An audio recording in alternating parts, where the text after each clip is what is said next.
여러분은 이 세상을 살면서 어떤 일로 분노를 느끼십니까?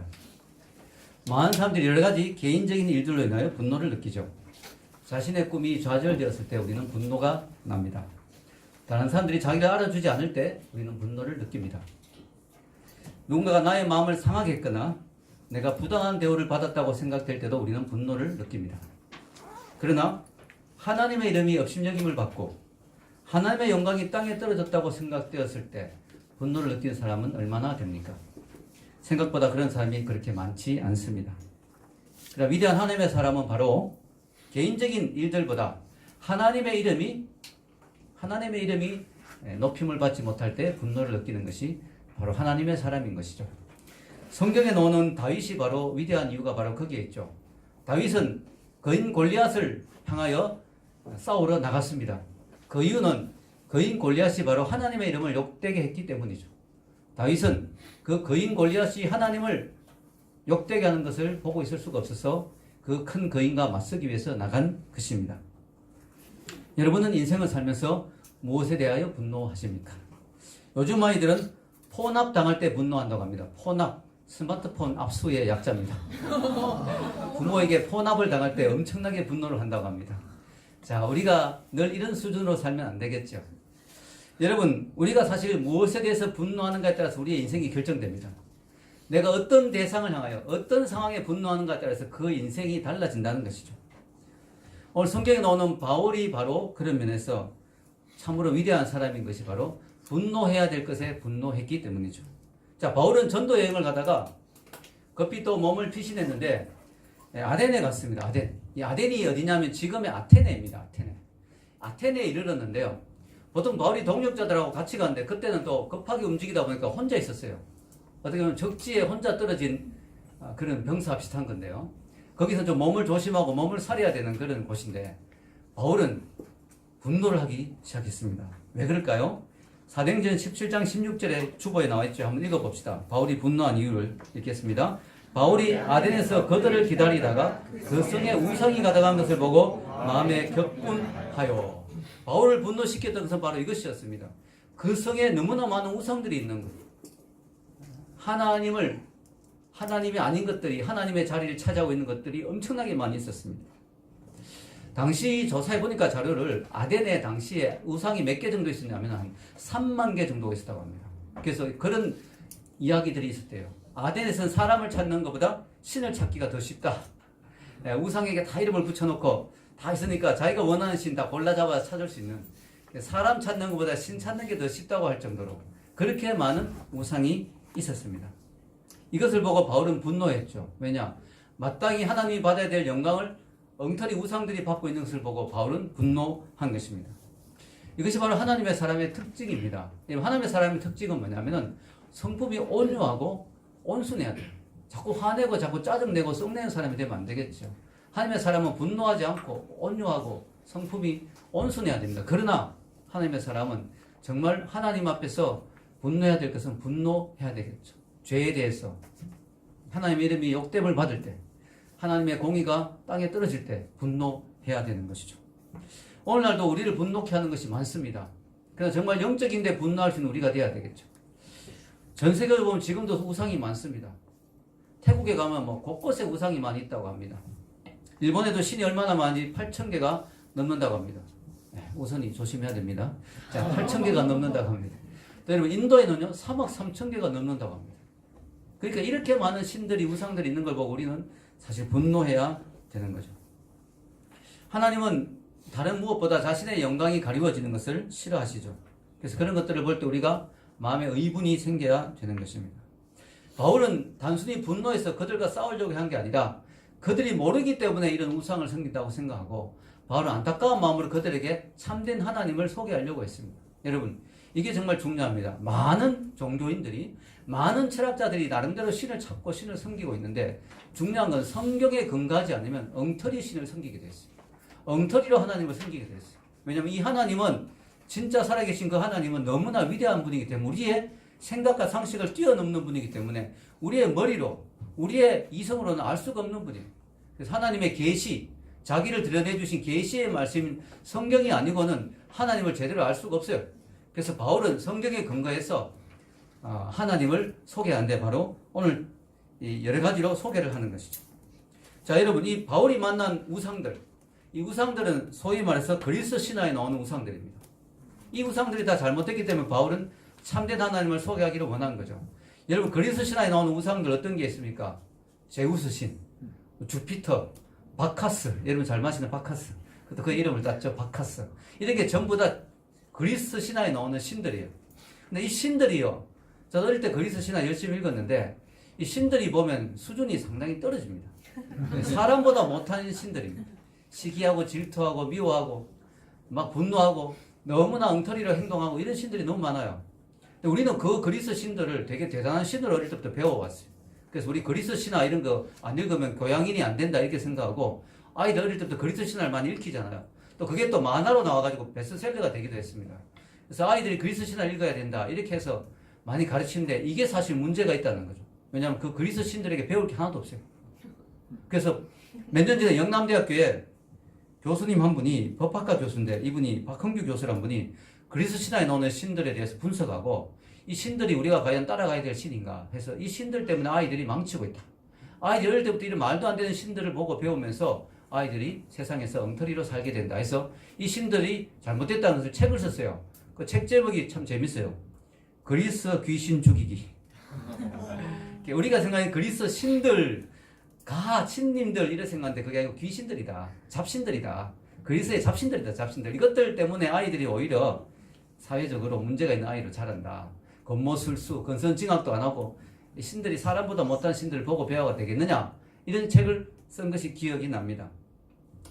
그리스 사람들은 종교성이 강했습니다. 그죠? 종교성이 대단했어요. 이 엄청난 신들을 많이 섬기는 거 보면 종교성이 강했는데 문제는 뭐냐? 그들이 참된 하나님을 못 만났다는 거죠. 여러분. 엉터리 신들만 섬기고 있었다는 거죠. 그래서 바울이 4가지로 소개하는 것입니다. 참된 신이 이런 분이다. 이분이 참된 하나님이다 하는 걸 4가지로 소개해요. 첫째는 뭐냐? 창조주이신 하나님을 소개합니다. 창조주이신 하나님. 우리가 믿는 하나님은 창조주다. 이 하나님은 세상을 만드신 그 하나님을 믿어야 된다. 그게 어디 나왔냐면 오늘 말씀에 24절, 위에 한번 24절 읽어보겠습니다. 시작. 우주와 그 가운데 있는 만물을 지으신 하나님께서는 천지의 주제시니 손으로 지은 전에 계시지 아니하시고. 자, 정말 하나님을 소개하겠다. 참된 하나님을 너희들에게 소개했다. 이 하나님은 우주와 만물을 만든 하나님이다. 여러분, 하나님이 우주와 만물을 만들었다는 걸 어떻게 알 수 있을까요? 이 우주 만물을 만든 신이라는 존재가 있다는 사실을 어떻게 알 수 있을까요? 그것은요, 조금만 생각해보면 알 수 있어요. 이 우주가 너무나 정밀하게 정교하게 만들어져 있어요. 만약에 우주가 빅뱅처럼 뻥 터져서 그냥 폭발로 만들어졌다면 이 우주에 질서가 나올 수가 없죠. 여러분, 수류탄이 터져서 유리창이 깨지면 질서 있게 날아가지 않잖아요. 폭발은 질서를 절대로 만들 수 없는데 이 우주는 너무나 정교하게 질서로 만들어져 있습니다. 그래서 어떤 학자는 그런 이야기 했어요. 하나님이 수학자인지는 모르겠지만 정말 이 우주는 숫자로 가득 차 있다. 숫자로 너무나 딱 떨어지게 정교하게, 숫자적으로 너무나 정교하게. 숫자는 과학이거든요. 숫자적으로 정교할 정도로, 수학자라고 할 정도로 하나님이 너무나 정밀하게 만들어져 있고, 너무나 정밀하게 만들어져 있고, 이 세상이 너무나 정교하게 만들어져 있어요. 그래서 여러분, 아인슈타인이 이런 말을 했어요. 내가 이 우주를 보면서 이해가 안 되는 사실이 하나 있다. 그것은 이 우주가 이해가 된다는 사실이다. 그러니까 우주가 막 우연히 만들어졌다면 우연 만들 속에는 질서가 없잖아요. 그러니까 뒤죽박죽이고 이해가 안 돼야 되는데 이 우주가 이해가 된다는 거예요. 질서가 있다는 거예요. 이게 나는 이해가 안 된다는 거죠. 아인슈타인이 완전히 하나님을 믿지는 않았지만 신의 존재를 느낀 것 같아요.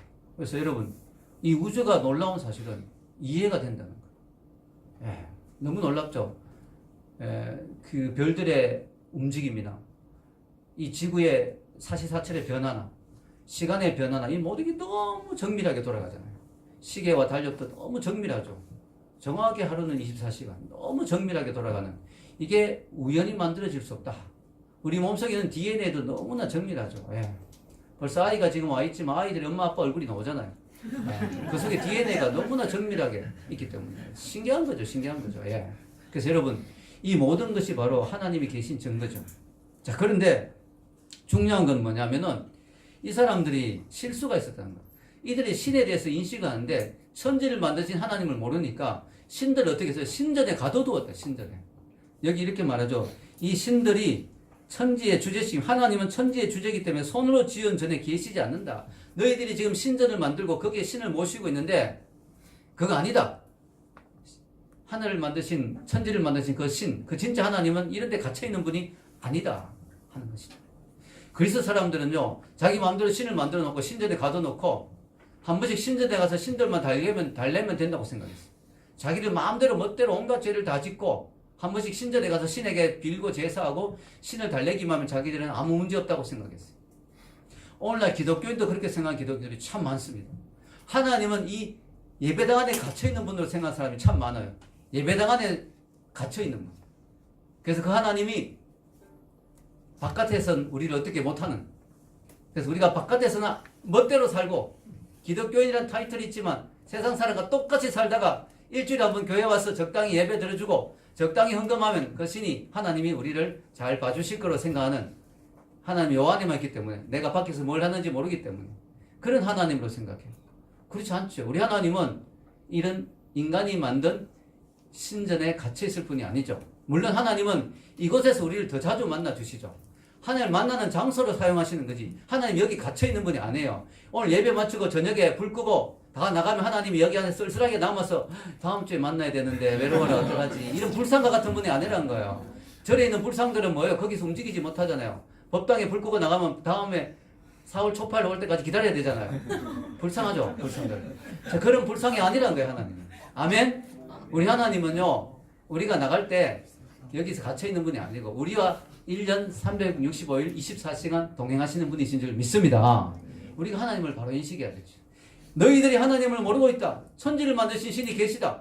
그리고 그 신이 여기 갇혀있는 분이 아니다. 두 번째는요, 공급자이신 하나님. 우리 하나님은 우리에게 모든 필요를 다 채워주신 하나님이다. 너희들이 지금 누리는 모든 것이 바로 신에게부터 왔다. 하나님에게로부터 왔다는 걸 이야기하죠. 자, 25절 읽겠습니다. 25절.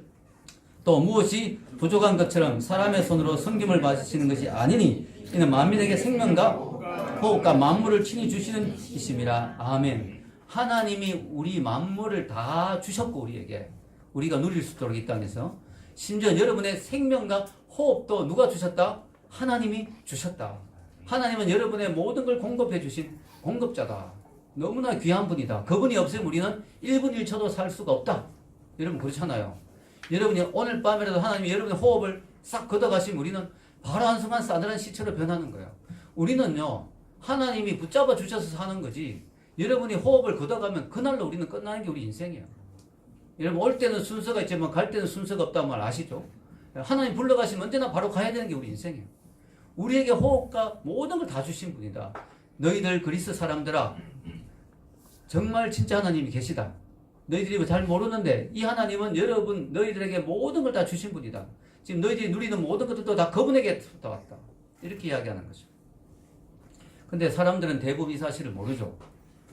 자기 힘과 자기 능력으로 살려고 하고 자기가 이 모든 걸 다 소유하고 있고 자기가 다 이런 것을 가지고 있고 자기 것이라고 생각하고 내 인생의 생명도 내 것이라 생각하고 내 마음대로 살 수 있다고 생각하고 큰 소리를 치죠. 전혀 그렇지 않습니다. 자, 여러분, 제가 언젠가 이런 책을 읽었는데요. 책에서 이런 이야기를 읽었는데 아프리카의 어떤 부족이 달을 숭배하는 부족이 있다고 합니다.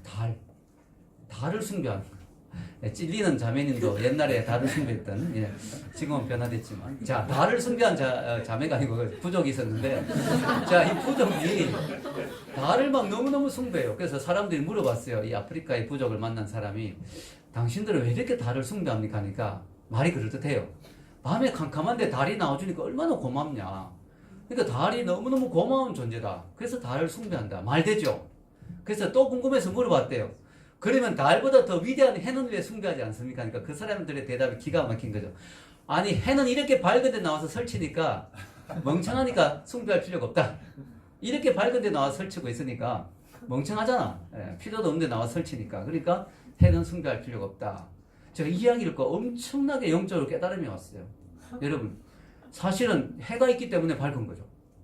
근데 그걸 모르고 밝은데 해는 필요 없는데 나와서 설치니까 필요 없다.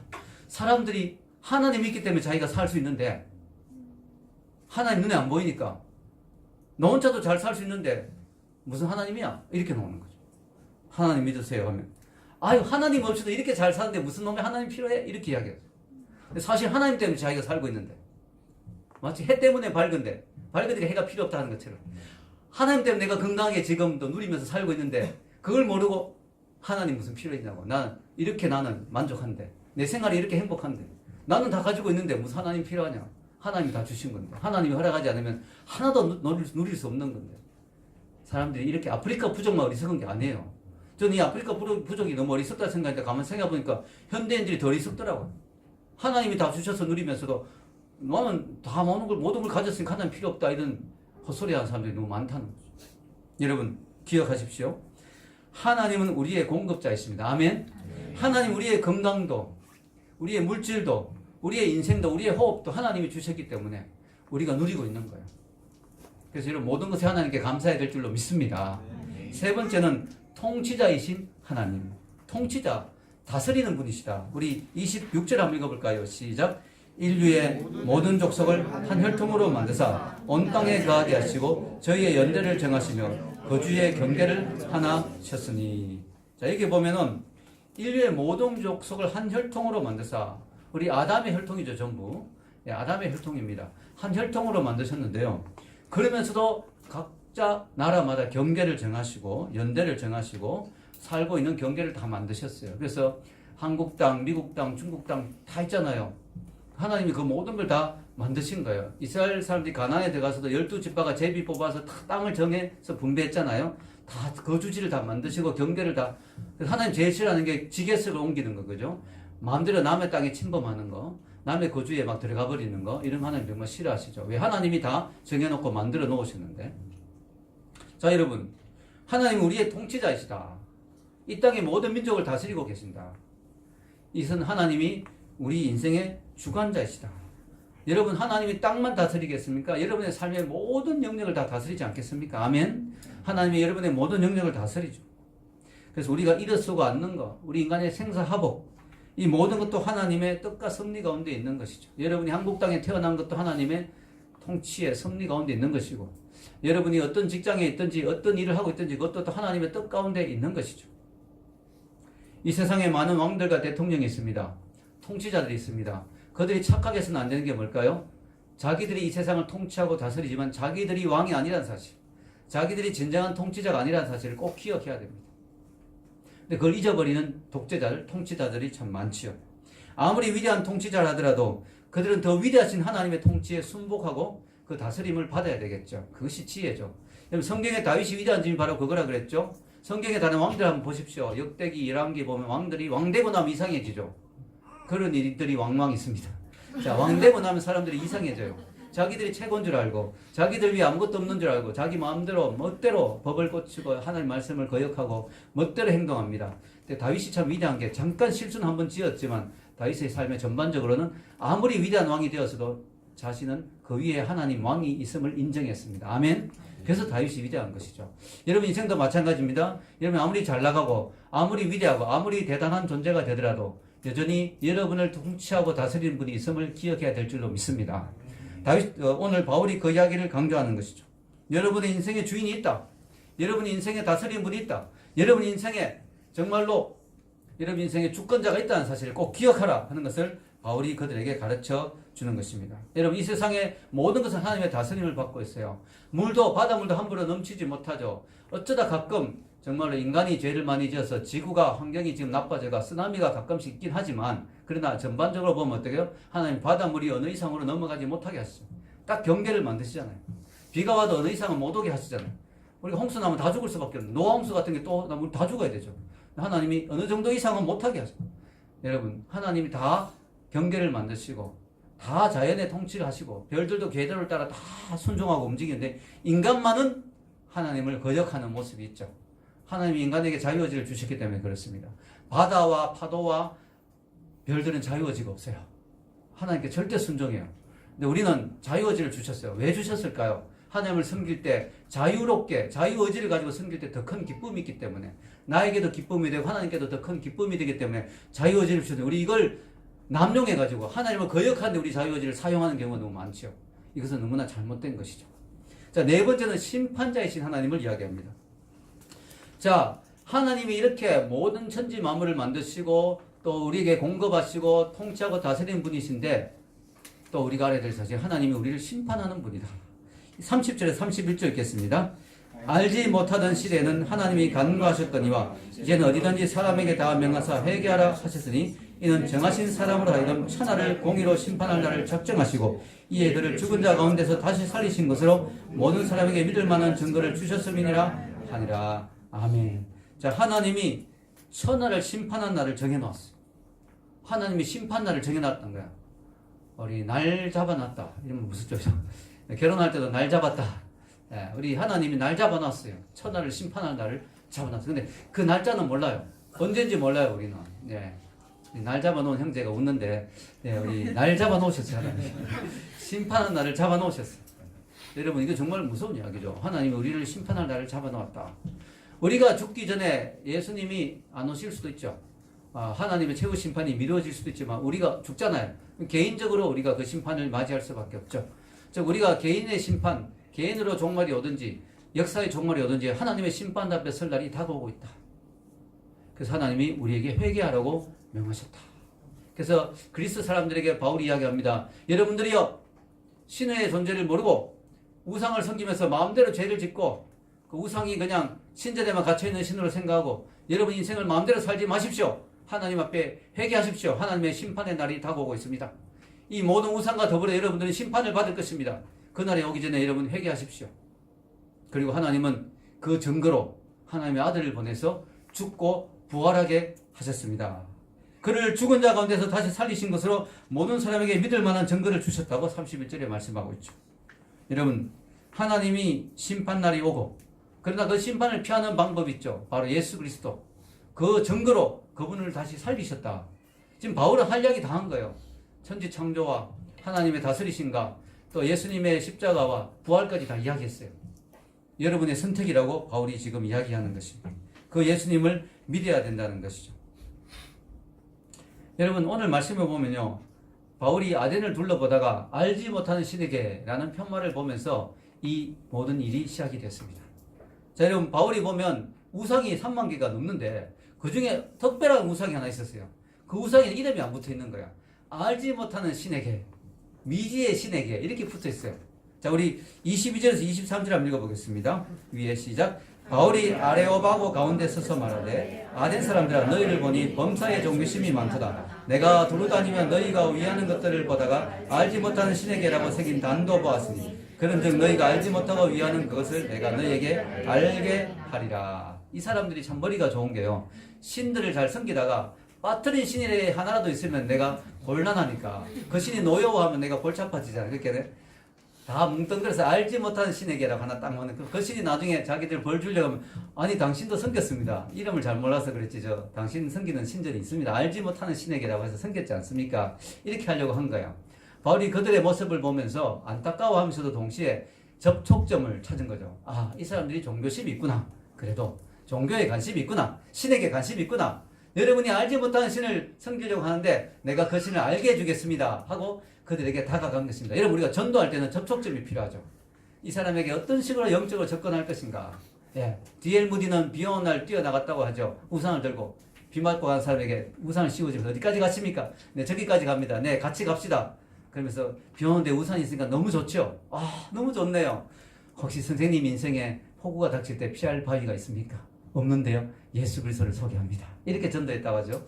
우리가 전도할 때 접촉점이 필요하죠. 바울이 지혜롭게 아덴 사람은 알지 못하는 신에게 당신이 종교심이 있는데 알지 못하는 신을 알게 해주겠습니다 하고 전도를 했습니다. 그런데 문제는 뭘까요? 이들이 잘 안 믿었어요.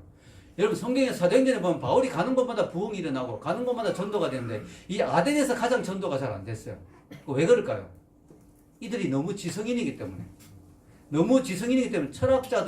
철학적 사고에 젖어 있어가지고, 그래서 여러분, 철학을 너무 많이 공부해도 좀 위험합니다. 인본주의의 세례를 받게 돼가지고 하나님을 잘 못 믿게 돼요. 인간적인 말들을 너무 집어넣으면. 그래서 여러분, 그래서 이 당시에 아레오바고 이 아덴이 어떤 철학자들이 있었는 거냐? 그 유명한 소크라테스, 아리스토텔레스, 플라톤 이런 사람들이 있었던 곳이에요. 그러니까 얼마나 그 사람들이 이 지성이 발달했습니까? 그죠? 얼마나 철학적인 사고가 가득 차 있어요. 그러니까 이 바울이 하는 이야기도 영적으로 심각하게 안 받아들이고 그냥 철학적인 말장난 유의로 또 재밌는 게 또 하나의 사상이 나왔네 이런 식으로 받아들이는 거예요. 그래서 여러분 문제가 바로 그거였어요. 여러분 오늘 성경에 보면은 사도행 17장 21절에 그들의 문제가 나와 있죠. 읽겠습니다. 모든 아덴 사람과 거기서 나그네 된 외국인들이 가장 새로운 것을 말하고 듣는 것 외에는 달리 시간을 쓰지 않음이더라. 예, 이 사람들의 문제가 뭐냐? 우리도 물건 뭐 새로 나오면 제일 먼저 막 취하는 얼리 어댑터 그럽니까? 그런 사람 있죠. 그죠? 그런 것처럼 이 사람들은 뭔가 새로운 게 나오면 신선하고 막 새로운 거 나오면 관심이 있는데 그냥 호기심의 수준에서 끝나는 거예요. 영적으로 정말 심각하게 받아들이지 않는 거예요. 여러분 설교 들을 때, 제 이야기 들을 때 여러분 그냥 우리 목사님 말은 참 잘해 이런 식으로 들으면 안 됩니다. 우리 목사님 공부도 많이 했다 보니까 아는 게 많아 이런 식으로 들으면 안 돼요. 영적으로 심각하게 들어야 되는데 이 아덴 사람들이 그냥 지적으로 재밌네, 신기한 이야기네, 새로운 사상이네 이렇게 들었어요. 또 하나 문제가 뭐냐면은 복음은요 결단이거든요. 복음은요 머리로 아는 걸로 끝나면 안 돼요. 결단해야 돼요. 결단은 뭐냐면 삶의 실천이 있어야 되는 거죠. 마치 사과를 여러분이 보면서 사과에 대해서 분석하고 연구해도 사과를 안 먹으면 나한테 아무 도움이 안 되잖아요. 먹어야 내한테 영양분이 되듯이 이 복음은 내가 믿음으로 받아들여야 되는데 결단을 해야 되는데 바울이 뭐라고 합니까? 회개하라고 요구하지. 회개하고 이 복음을 받아들이라고 요구하는데 뭐예요? 이들은 그 앞에서는 회개하지 않는 거예요. 결단을 안 하는 거예요. 그러니까 뭐예요? 그냥 재밌는 이야기 하나 듣는 걸로 끝나버리고 복음을 받아들인 사람이 많이 없었다. 바울이 너무너무 안타까워해요. 아덴에서는 큰 열매를 거두지 못했어요. 어떻게 보면 바울의 선교 역사에서 가장 아쉬움이 남는, 가장 열매가 적은 그런 곳이 바로 아덴이었습니다. 그래서 바울이 그 다음에 어디로 갑니까? 고린도로 가죠. 그래서 나중에 고린도 교인들에게 뭐라고 편지하면 나는 예수님의 십자가 외에는 아무것도 전하지 않기로 했다. 바울이 지나고 나게 십자가를 더 강력하게 전했어야 되는데 하는 아쉬움이 남는 거예요. 너무 철학적으로 바울이 접근한 거예요. 너희들이 뭐 신의 소생이라는 시인의 말도 있듯이 이러면서 바울도 나름대로 막 그 분위기에 휩쓸려가 지성적으로 막 접근해 보니까 안 되는 거야. 그래서 차라리 되든 안 되든 막 화끈하게 복음을 더 전했어야 되는데 이런 바울의 아쉬움이 남더라 하는 것입니다. 자, 여러분 결론을 내리겠습니다. 오늘날 현대인들의 문제가 뭐냐? 현대인들이요 문제가 뭐냐면은 종교성이 있어요. 현대인들 영적인 데 관심이 많아요. 어떻게 알 수 있느냐? 해리포터 이런 거 막 영적이잖아요. 그죠? 그런 거 관심 많아요, 사람들이. 근데 문제는 뭐냐면요. 이 현대인들이 신에 대해서 관심이 많은데 뜬구름 잡는 듯이 알고 있어요. 즉 알지 못하는 신에게. 즉 현대인들은 신에게는 관심이 많고 영적인 데는 관심이 많은데 타로 점도 많이 치고 영적인 데 관심이 많아요. UH도 있고. 그런데 뭐예요? 문제는 오늘 그리스 사람처럼 그들에게 하나님은 알지 못하는 신으로 남아있다. 미지의 신으로 남아있다는 거예요. 복음 안에서 성경 안에서 성경을 공부해야 되는데 성경을 보면 하나님을 제대로 알 수가 있거든요. 하나님이 성경을 통해서 자기를 계시했으니까 성경을 봐야 되고 복음을 들어야 되고 목사님 설교를 들어야 되고 금요일 성경 공부에 나와야 되는데 이들이 그냥 추측으로 생각으로 어림잡아서 철학적으로 경험적으로 그냥 신을 생각하니까 여전히 그들에게는 신이 알지 못한 신으로 남아있는 거예요. 그래가지고 신하고 인격적인 관계를 맺을 수가 없죠. 하나님 계신 천국에 갈 수가 없죠. 왜냐하면 천국에는 아버지 계신 천국에는 하나님 아버지 계신 천국에 하나님 아들이 되어야만 갈 수 있는데 두루뭉실하게 아는 사이로서는 안 되죠. 예를 우리 집에는 우리 아이들만 들어옵니다. 옆집 아이들이 두루뭉실하게 아저씨 안녕하세요 하나님 그 정도 알아가지고 못 들어와요. 어디 함부로 들어옵니까 남의 집에. 못 들어옵니다. 물론 방법이 우리 아이가 초청해 줄 때 아빠 내 친구야 할 때 들어올 수 있죠. 우리 교인들이 들어올 수 있죠. 그러나 여러분 아는 인격적 관계에 있을 때 들어올 수 있죠. 우리가 하나님을 두루뭉실하게 그저 좋은 분으로 알고 있어가지고 그분이 계신 천국에 하나님 아버지 집에 못 들어가요. 현대인들의 문제는 뭐냐? 영적인 데 관심이 있어요. 종교는 여전히 없어지잖아요. 종교는 지금도 퍼져나가요. 그러나 하나님을 제대로 아는 사람이 너무 없어요. 알지 못하는 신에게요. 전부 다. 알지 못하는 신에게는 안 된다는 거죠. 여러분. 여러분이 교회를 다녀도 심지어는 교회를 다녀도요. 10년 20년 교회를 다녀도요. 하나님이 알지 못하는 신일 수도 있어요. 여러분에게. 인격적인 관계가 없을 수가 있단 말이에요. 그저 교회에서 이런저런 이야기하니까 주워 들은 말은 많이 있는데 여전히 하나님을 잘 모르겠어요. 알지 못하는 신이에요. 그러면 안 된다는 거죠. 오늘 말씀을 듣는 여러분들은 하나님이 알지 못하는 신이 아니기를 축원합니다. 내 아버지, 아멘. 내 하나님, 내 아버지, 예수 그리스도를 주신 분, 나의 구원자, 나의 심판주, 나의 통치자, 나의 공급자, 여호와 이레 나의 하나님으로 경험하시기를 축원합니다. 여러분 이 시간 하나님 앞에 결단하십시오. 하나님, 제가 하나님 앞에 결단합니다. 하나님을 더 알아가기를 원합니다. 하나님과 더 깊은 관계를 맺기를 원합니다. 하나님 안에서 하나님이 원하신 뜻대로 살기를 원합니다. 회개할 게 있으면 회개하고 영적으로 바로 서기를 원합니다. 결단은 여러분이 되시길 주의 이름으로 축원합니다. 기도하겠습니다. 우리 같이 기도할 때 주님 한 부르고 하나님을 내가 알지 못하는 신으로 남아있는 하나님이 아니기를 원합니다. 하나님이 나를 알고 내가 하나님을 알고 그 사랑이, 그 관계가, 그 알림이 더 깊어지고 더 발전되어지기를 원합니다. 우리 주님 한번 부르고 같이 기도하겠습니다.